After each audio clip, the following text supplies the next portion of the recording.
नमस्कार दर्शकों।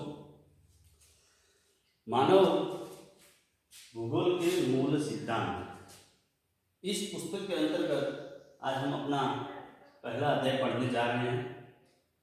हमारे पहले अध्याय का नाम है मानव भूगोल, प्रकृति एवं विषय क्षेत्र। ये जो अध्याय है इसमें मानव भूगोल क्या है,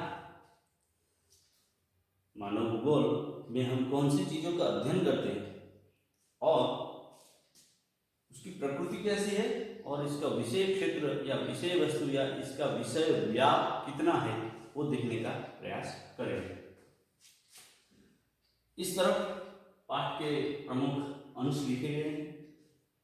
शुरू में पाठ का परिचय, प्रस्तावना, मानव भूगोल की विभिन्न परिभाषाओं के बारे में पढ़ेंगे। फिर बाद में मानव भूगोल की प्रकृति कैसी है, कौन कौन सी चीज़ों का उसमें अध्ययन किया जाता है, इसके प्रमुख घटकों के बारे में चर्चा करेंगे।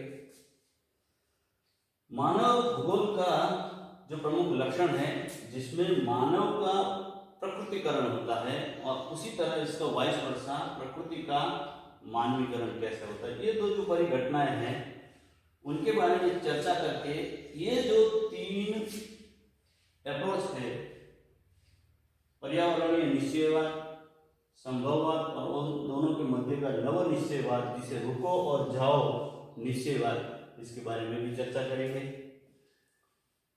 बाद में दूसरा अंश है समय के गलियारों से मानव भूगोल।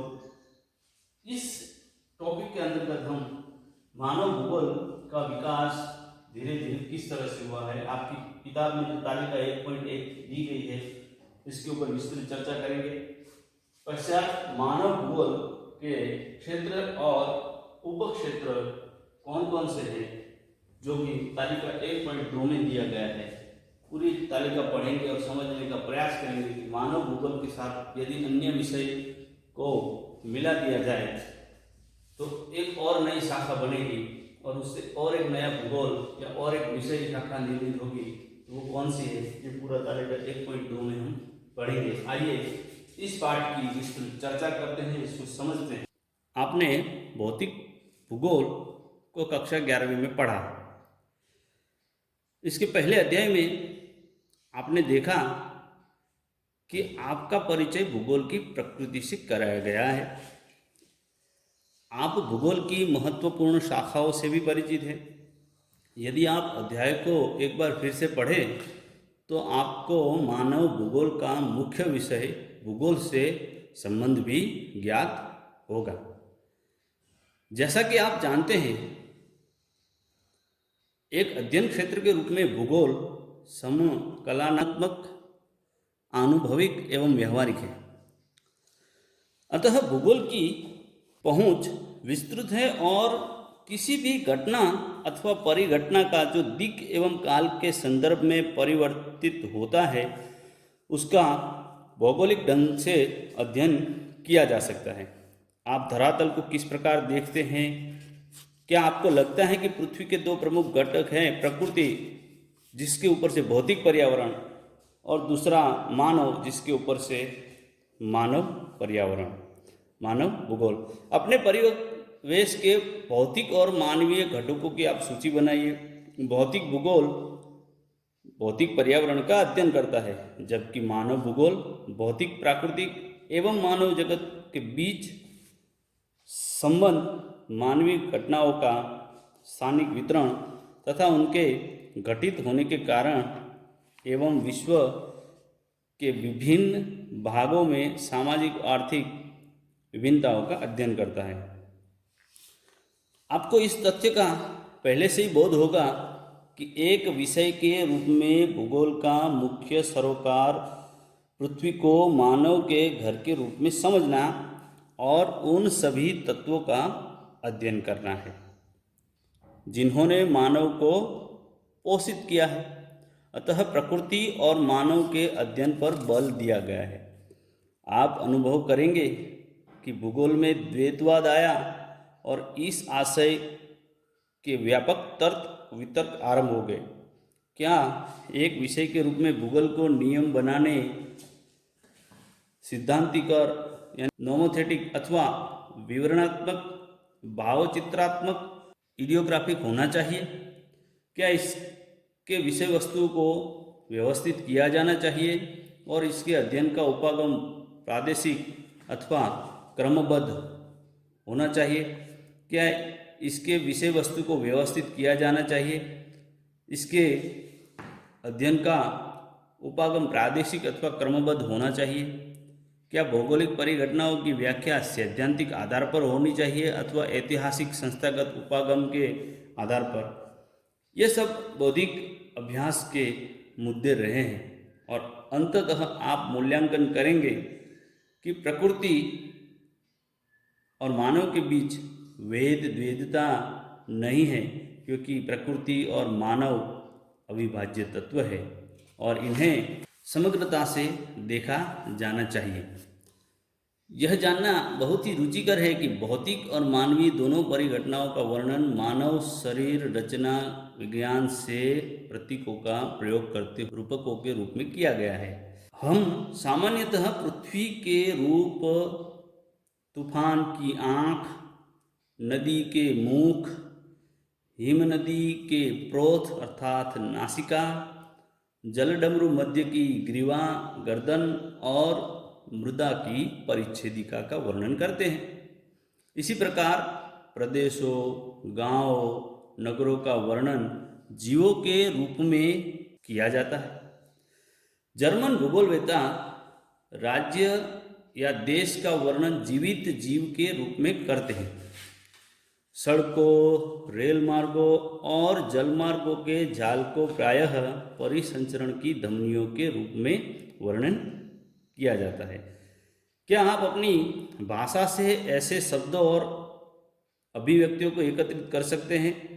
अब मूल प्रश्न उत्पन्न होता है कि क्या हम प्रकृति और मनुष्य को पृथक कर सकते हैं, जबकि वे इतनी जटिलता रूप से आपस में जुड़े हुए हैं? बहुत सारे भूगोलवेत्ताओं ने मानव भूगोल की परिभाषाएं देने का प्रयास किया है, जिसमें प्रमुख फ्रेडरिक रेटजल ने जो दी है वो परिभाषाओं में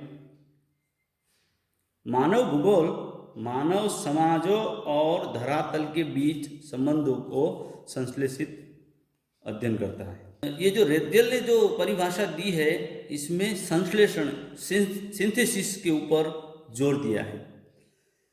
मानव भूगोल अस्थिर पृथ्वी और क्रियाशील मानव के बीच परिवर्तनशील संबंधों का अध्ययन है, ऐसा कुमारी एलन सी सैंपल ने कहा है।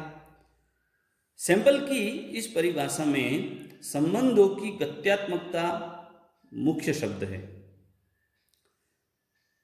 क्रियाशीलता हमारी पृथ्वी को नियंत्रित करने वाले भौतिक नियमों तथा इस पर रहने वाले जीवों के मध्य संबंधों के अधिक संश्लेषित ज्ञान से उत्पन्न संकल्पना, जिसे मानव भूगोल कहते हैं। यह परिभाषा पॉल विडाल डी ला ब्लास ने दी है। मानव भूगोल पृथ्वी और मनुष्य के अंतर संबंधों की एक नई संकल्पना प्रस्तुत करता है। तो आइए मानव भूगोल की प्रकृति के बारे में जानें। मानव भूगोल भौतिक पर्यावरण तथा मानव जनित सामाजिक सांस्कृतिक पर्यावरण के अंतर संबंधों का अध्ययन उनकी परस्पर अनोन्य क्रिया के द्वारा करता है। आप अपनी कक्षा 11वीं की पुस्तक भौतिक भूगोल के मूल सिद्धांत में भौतिक पर्यावरण के तत्वों का अध्ययन कर चुके हैं। आप जानते हैं कि ये तत्व कौन कौन से हैं? स्थलाकृति, मृदाएं, जलवायु, जल, प्राकृतिक वनस्पति और विविध प्राणी जात तथा वनस्पति जात। क्या आप उन तत्वों की सूची बना सकते हैं जिनकी रचना मानव ने भौतिक पर्यावरण द्वारा प्रदत्त मंच पर अपने कार्यकलापों के द्वारा की है? गृह, गांव, नगर, सड़कों व रेलों का जाल, उद्योग, खेत, विविध पतन, हवाई और सामुद्रिक, दैनिक उपयोग में आने वाली वस्तुएं तथा भौतिक संस्कृति के अन्य सभी तत्व भौतिक पर्यावरण द्वारा प्रदत्त संसाधनों का उपयोग करते हुए मानव द्वारा निर्मित किए गए हैं, जबकि भौतिक पर्यावरण द्वारा बृहद स्तर पर परिवर्तित किया गया है। साथ ही मानव जीवन को भी इसने प्रभावित किया है। ये हो गई मानव भूगोल की प्रकृति, जिसमें हमने मानव भूगोल के घटकों का अध्ययन किया गया है। मानव का प्रकृतिकरण के बारे में देखते हैं। मनुष्य अपने प्रौद्योगिकी की सहायता से अपने भौतिक पर्यावरण के साथ परस्पर क्रियाएं करता है। यह महत्वपूर्ण नहीं है कि मानव का उत्पन्न और निर्माण करता है, बल्कि यह अत्यंत महत्वपूर्ण है कि वह किन उपकरणों और तकनीकों की सहायता से उत्पादन और निर्माण करता है। प्रौद्योगिकी अर्थात टेक्नोलॉजी किसी समाज के सांस्कृतिक विकास के स्तर को दर्शाती है। मानव प्रकृति के नियम को बेहतर ढंग से समझने के बाद ही प्रौद्योगिकी का विकास कर पाया है। उदाहरण के रूप में देखें तो घर्षण और ऊष्मा की संकल्पनाओं ने अग्नि की खोज में हमारी सहायता की कि दो पत्थरों को घिसने से ऊष्मा उत्पन्न होती है। इसी प्रकार डीएनए और आनुवंशिक के रहस्य की समझ ने हमें अनेक बीमारियों पर विजय पाने के योग्य बनाया है। अधिक तीव्र गति से चलने वाले यान विकसित करने के लिए हम वायु गति के नियमों का प्रयोग करते हैं। आप देख सकते हैं कि प्रकृति का ज्ञान प्रौद्योगिकियों को विकसित करने के लिए महत्वपूर्ण है और प्रौद्योगिकी मनुष्य पर पर्यावरण की बंदिशों को कम करती है। प्राकृतिक पर्यावरण से परस्पर क्रिया की आरंभ अवस्थाओं में मानव इससे अत्यधिक प्रभावित हुआ था। उन्होंने प्रकृति के आदेश के अनुसार अपने आप को ढाल लिया। इसका कारण यह है कि प्रौद्योगिकी का स्तर अत्यंत निम्न था, टेक्नोलॉजी उतनी विकसित नहीं हुई थी और मानव के सामाजिक विकास की अवस्था भी आदिम थी, पुरानी थी। आदिम मानव समाज, प्राचीन मानव समाज और प्रकृति की प्रबल शक्तियों के बीच इस प्रकार की परस्पर क्रिया को हम पर्यावरणीय निश्चयवाद कहते हैं, जिसमें मानव संपूर्ण रूप से पर्यावरण के ऊपर ही आधारित था, पर्यावरण के द्वारा ही नियंत्रित था। प्रौद्योगिक विकास की उस अवस्था में हम प्रारंभिक मानव की कल्पना कर सकते हैं, जो प्रकृति को सुनता था, उसकी प्रचंडता से भयभीत हो जाता था और उसकी पूजा भी करता था। आपकी किताब में इस परिस्थिति को समझने के लिए एक बहुत ही अच्छी कहानी दी गई है। आइए उस कहानी के बारे में थोड़ा देखते हैं। बेंदा मध्य भारत के अबूझमाड़ क्षेत्र के जंगलों में रहता है। उसके गांव में 3 झुपड़ियां हैं और वो झुपड़ियां जंगल के बीच में हैं। यहाँ तक कि पक्षी और आवारा कुत्ते, जिनकी भीड़ प्राय गांवों में मिलती है, यहाँ नहीं दिखाई देते। छोटी लंगोटी पहने और हाथ में कुल्हाड़ी लिए वह पेंडा यानी कि वन का सर्वेक्षण करता है, जहाँ उसका कबीला पृथ्वी का आदिम रूप यानी कि स्थानांतरी कृषि, शिफ्टिंग एग्रीकल्चर करता है। बेंदा और उसके मित्र वन के छोटे टुकड़ों को जुताई के लिए जलाकर साफ करते हैं। राख का उपयोग मृदा को उर्वर बनाने के लिए किया जाता है। अपने चारों ओर खिले हुए महुआ वृक्षों को देखकर बेंदा बहुत ही प्रसन्न होता है। जैसे ही वह महुआ, पलाश और साल के वृक्षों को देखता है, जिन्होंने बचपन से ही उसे आश्रय दिया है, वह सोचता है कि इस सुंदर ब्रह्मांड का अंग बनकर वो कितना सौभाग्यशाली है। त्वरित गति से वनों को पार करके पेंदा नदी तक पहुंचता है। जैसे ही वह चुल्लू पर जल के लिए झुकता है, उसे वन की आत्मा लोए लुगू की प्यास बुझाने की स्वीकृति देने के लिए धन्यवाद करना याद आता है।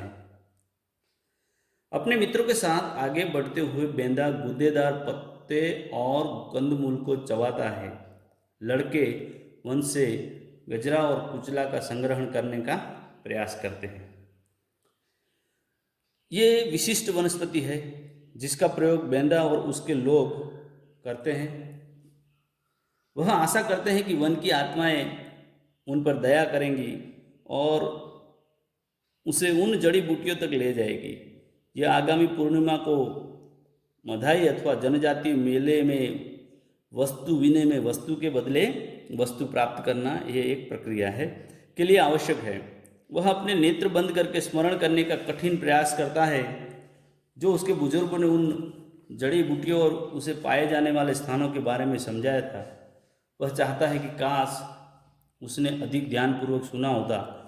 अचानक पत्तों में खड़खड़ाहट होती है। बेंदा और उसके मित्र जानते हैं कि ये बाहरी लोग हैं जो इन जंगलों में उन्हें ढूंढते हुए आए हैं। एक ही प्रवाही गति से बेंदा और उसके मित्र सघन वृक्षों के घटाव में के पीछे अदृश्य हो जाते हैं और वन की आत्मा के साथ एकाकार हो जाते हैं। आपने देखा कि इस तरह से जंगल में रहने वाला आदिम मानव जंगल के ऊपर ही आधारित था।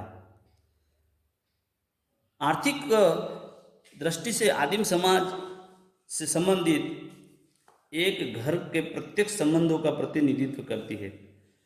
ऐसे अन्य आदिम समाजों के संबंध में पढ़े जो प्राकृतिक पर्यावरण के साथ पूर्णतः सामंजस्य बनाए हुए हैं। आप अनुभव करेंगे कि ऐसे सभी प्रकरणों में प्रकृति एक शक्तिशाली बल, पूज्य, पूजा करने योग्य, सत्कार करने योग्य तथा संरक्षित है। सतत पोषण हेतु मनुष्य प्राकृतिक संसाधनों पर प्रत्यक्ष रूप से निर्भर है। ऐसे समाजों के लिए भौतिक पर्यावरण माता प्रकृति का रूप धारण करता है। समय के साथ लोग अपने पर्यावरण और प्राकृतिक बलों को समझने लगते हैं। अपने सामाजिक और सांस्कृतिक विकास के साथ मानव बेहतर और अधिक सक्षम प्रौद्योगिकी का विकास करते हैं। वे अभाव की अवस्था से स्वतंत्रता की अवस्था की ओर अग्रसर होते हैं। पर्यावरण से प्राप्त संसाधनों के द्वारा वे संभावनाओं को जन्म देते हैं। मानवीय क्रियाएं सांस्कृतिक भूदृश्य की रचना करती है।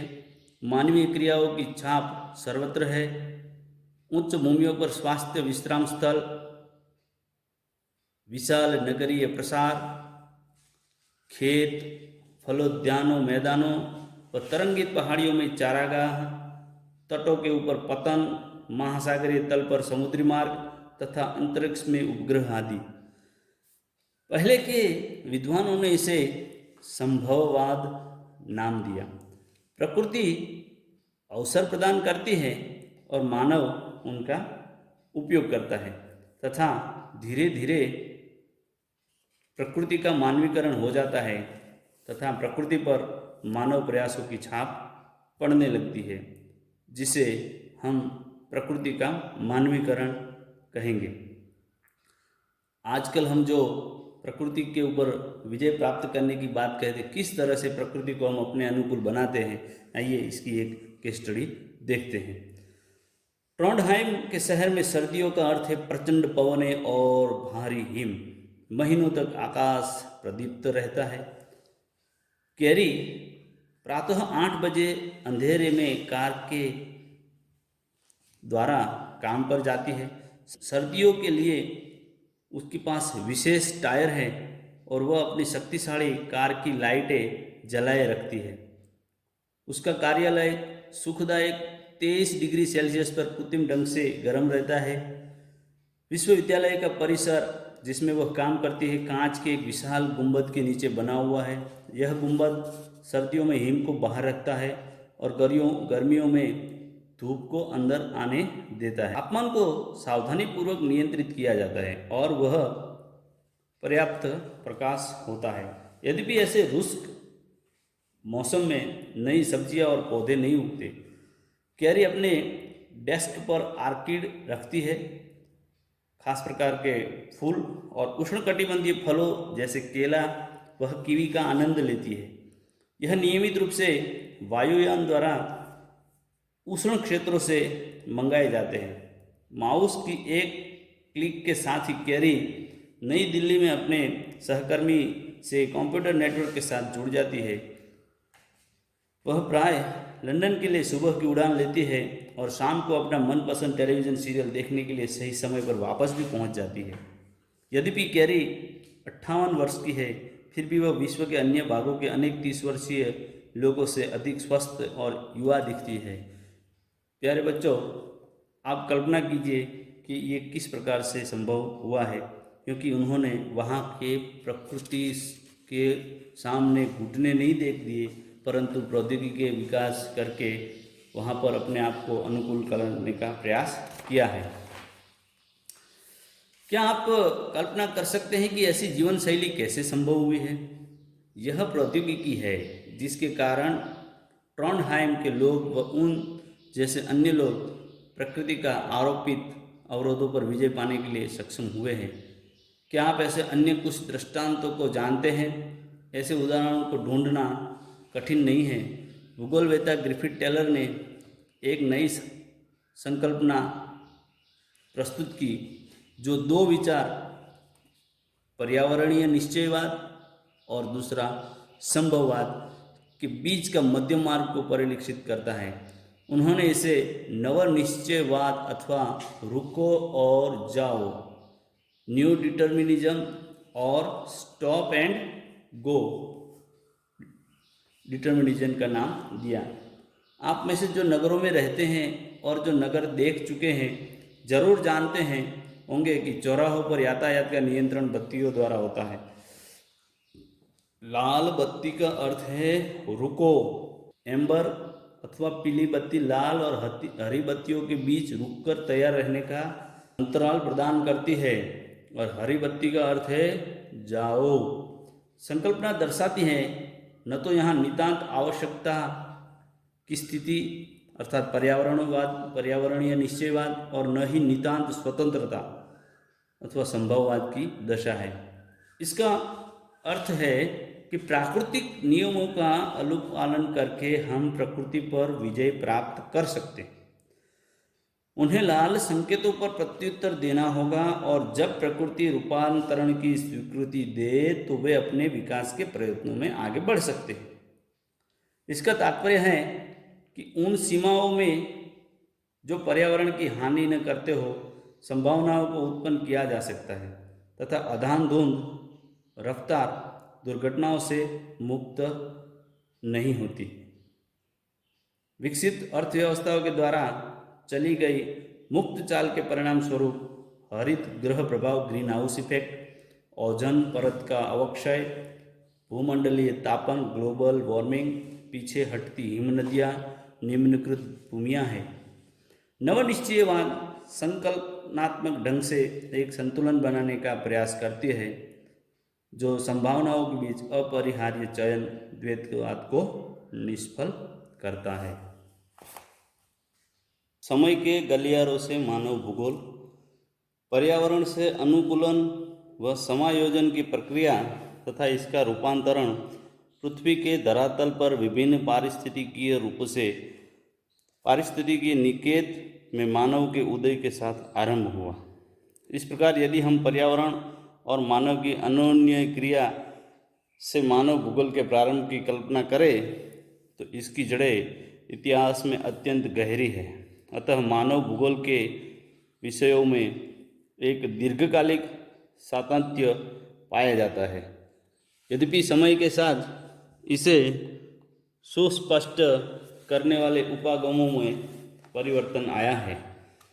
उपागमों में यह गत्यात्मकता विषय की परिवर्तनशील प्रकृति को दर्शाते हैं। पहले विभिन्न समाजों के बीच पारस्परिक क्रिया नगण्य थी और एक दूसरे के बारे में ज्ञान सीमित था। यात्री और अन्वेषक अपने यात्रा क्षेत्रों के बारे में सूचनाओं का प्रसार किया करते थे। नौ संचालन संबंधी कुशलताएं विकसित नहीं हुई थी और समुद्री यात्राएं खतरों से खाली न थी। 15वीं शताब्दी के अंत में यूरोप में अन्वेषणों के प्रयास हुए और धीरे धीरे देशों और लोगों के विषय में मिथक और रहस्य खुलने शुरू हो गए। उपनिवेशिक युग ने अन्वेषणों को आगे बढ़ाने के लिए गति प्रदान की ताकि प्रदेशों के संसाधनों तक पहुंच हो सके और तालिका युक्त सूचनाएं प्राप्त हो सके। यहाँ आशय गहन ऐतिहासिक विवरण प्रस्तुत करने का नहीं है, केवल आपको मानव भूगोल के क्रमिक विकास की प्रक्रियाओं से अवगत कराने का है। संक्षिप्त तालिका 1.1 आपको भूगोल के उपक्षेत्र के रूप में मानव भूगोल की विस्तृत अवस्थाओं से परिचय कराएगी। मानव भूगोल क्षेत्र और उपक्षेत्र। मानव भूगोल, जैसा कि आपने देखा, मानव जीवन के सभी तत्वों तथा अंतराल जिसके अंतर्गत वे घटित होते हैं के मध्य संबंध की व्याख्या करने का प्रयास करती है। इस प्रकार मानव भूगोल की प्रकृति अत्यधिक अंतर विषयक है। पृथ्वी तल पर पाए जाने वाले मानवीय तत्वों को समझने व उनकी व्याख्या करने के लिए मानव भूगोल सामाजिक विज्ञानों के सहयोगी विषय के साथ घनिष्ठ अंतरापृष्ठ विकसित करती है। ज्ञान के विस्तार के साथ नए उपक्षेत्रों का विकास होता है और मानव भूगोल के साथ भी ऐसा ही हुआ। आइए मानव भूगोल के क्षेत्रों और उपक्षेत्रों का परीक्षण करें। हम तालिका 1.2 में जाएं, इसके पहले तालिका 1.1 का विश्लेषण कर लेते हैं, जिसमें एक तरफ समयावधि है, इसके सामने इसकी उपागम है और फिर इसमें कौन कौन सी लाक्षणिकता देखने के मिली है वो देखते हैं। उपनिवेश युग में अन्वेषण और विवरण शुरू हुआ। साम्राज्य और व्यापारिक रुचियों ने नए क्षेत्रों में खोजों व अन्वेषणों को प्रोत्साहित किया। क्षेत्र का विश्व ज्ञानकोशी विवरण भूगोल वेत्ताओं द्वारा वर्णन का महत्वपूर्ण इस समय में एक पक्ष बना। उपनिवेश युग में फिर प्रादेशिक विश्लेषण का युग आया। प्रदेश के सभी पक्षों के विस्तृत वर्णन किए गए। मत यह था कि सभी प्रदेश पूर्णतः अर्थात पृथ्वी के भाग है, अतः इन भागों की पूरी समझ पृथ्वी पूर्ण रूप से समझने में सहायता करेगी। अंतर्युद्ध अवधि के बीच का जो समय था 1930 का दशक, उसमें क्षेत्रीय विभेदन यानी एरियल डिफरेंशिएशन का युग आया, जिसमें लक्षण देखे गए कि एक प्रदेश अन्य प्रदेशों से किस प्रकार अलग है और क्यों है, यह समझने के लिए तथा किसी प्रदेश की विलक्षणता की पहचान करने पर बल दिया जाता था।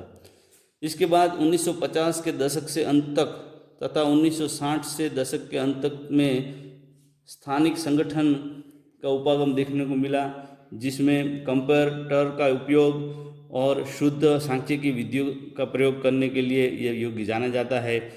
मानवीय और मानचित्र परिघटनाओं के विश्लेषण में प्राय फिजिक्स के नियमों का अनुप्रयोग किया गया। इस प्रावस्था को विभिन्न भारतीय क्रियाओं के मानचित्र योग्य प्रतिरूपों की पहचान करना इसका मुख्य उद्देश्य था।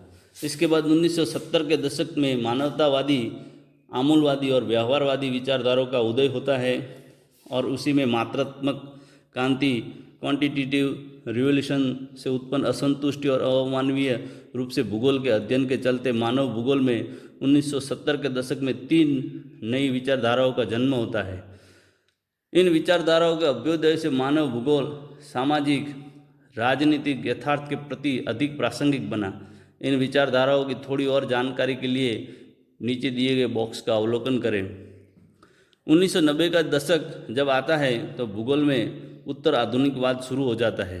बृहत सामान्यीकरण तथा मानवीय दशाओं की व्याख्या करने वाले वैश्विक सिद्धांतों की प्रयोज्यताओं पर प्रश्न उठने लगते हैं। अपने आप में प्रत्येक स्थानीय संदर्भ की समझ के महत्व पर जोर दिया जाता है। आपने अनुभव किया होगा कि यह सूची विशाल और विस्तृत है। तालिका 1.2 की बात, यह मानव भूगोल के विस्तृत होते परिमंडल को परिलक्षित करती है। उपक्षेत्रों के मध्य सीमाएं प्राप्त अतिव्यापी होती है। इस पुस्तक में अध्यायों के रूप में जो विभिन्न सामग्री दी गई है वह आपको मानव भूगोल के विभिन्न पक्षों पर्याप्त एवं विस्तृत ज्ञान प्रदान करेगी। अभ्यास क्रियाएं प्रकरण अध्ययन इसकी विषय वस्तु को और अधिक समझने के लिए आपको कुछ अनुभवाश्रित दृष्टांत प्रदान करेंगे। तालिका 1.2 है वो सामाजिक विज्ञान के साथ मानव भूगोल का जब सहयोग होता है तो अलग अलग प्रकार की विद्या शाखाओं का निर्माण होता है, इसका आप विस्तृत अध्ययन करेंगे। तालिका 1.2 मानव भूगोल और सामाजिक विज्ञान के सहयोगी अनुशासन मीन्स डिसिप्लिन कौन सी बनती है, उनके साथ मिलने से उसके बारे में करेंगे। मानव भूगोल के क्षेत्र में एक है सामाजिक भूगोल, सोशल ज्योग्राफी, और इसके उप क्षेत्र व्यवहारवादी भूगोल, उसके बाद सामाजिक कल्याण का भूगोल, अवकाश का भूगोल, सांस्कृतिक भूगोल, लिंग भूगोल, ऐतिहासिक भूगोल, चिकित्सा भूगोल। इन सारे उपक्षेत्रों से फिर नई कौन कौन सी शाखाएं निर्माण होती है, जैसे कि व्यवहारिक भूगोल है तो उसके साथ मनोविज्ञान, सामाजिक विज्ञान, समाजशास्त्र, अवकाश का भूगोल है उसमें समाजशास्त्र, सांस्कृतिक भूगोल के साथ मानव भूगोल, लिंग भूगोल के साथ समाजशास्त्र, मानव विज्ञान, वुमन स्टडीज, महिला अध्ययन, ऐतिहासिक भूगोल के साथ इतिहास, चिकित्सा भूगोल के साथ महामारी विज्ञान, पैंडेमिक जैसे कि अभी कोरोना वायरस चल रहा है, पैंडेमिक साइंस, नगरीय भूगोल के साथ नगरीय अध्ययन और नियोजन, राजनीतिक भूगोल के साथ निर्वाचन भूगोल, सैन्य भूगोल, सामने जो मिलने वाला साइंस है वो राजनीतिक विज्ञान और सैन्य विज्ञान। जनसंख्या भूगोल की बात करें, जनांकीकी, आवास भूगोल की बात करें तो नगर ग्रामीण नियोजन, आर्थिक भूगोल के साथ अर्थशास्त्र, संसाधन भूगोल, संसाधन अर्थशास्त्र, कृषि भूगोल के साथ कृषि विज्ञान, औद्योगिक अर्थशास्त्र मिलने से उद्योग भूगोल बनता है, व्यावसायिक अर्थशास्त्र और मानव भूगोल बनने से विपणन भूगोल या वाणिज्य भूगोल बनता है, पर्यटन और यात्रा प्रबंधन के साथ मानव भूगोल यदि मिल जाता है तो पर्यटन भूगोल टूरिज्म ज्योग्राफी बनता है, अंतर्राष्ट्रीय व्यापार के साथ अंतर्राष्ट्रीय व्यापार की भूगोल जैसी नई डिसिप्लिन बनती है, नई विद्या शाखा बनती है। इस प्रकार से हमारा ये पहला अध्याय यहाँ पर संपन्न होता है। आशा करता हूँ कि आपको ये अच्छा लगा होगा। आपकी कोई भी प्रश्न हो तो आप जो स्क्रीन पे व्हाट्सएप नंबर दिया है उस पर आप प्रश्न कर सकते हैं, मैं उसे उत्तर देने का प्रयास करूँगा। घर पे ही रहिए, सुरक्षित रहिए और समय का सदुपयोग आप करेंगे, घर बैठे करेंगे। इसी आशा के साथ जय हिंद, जय भारत।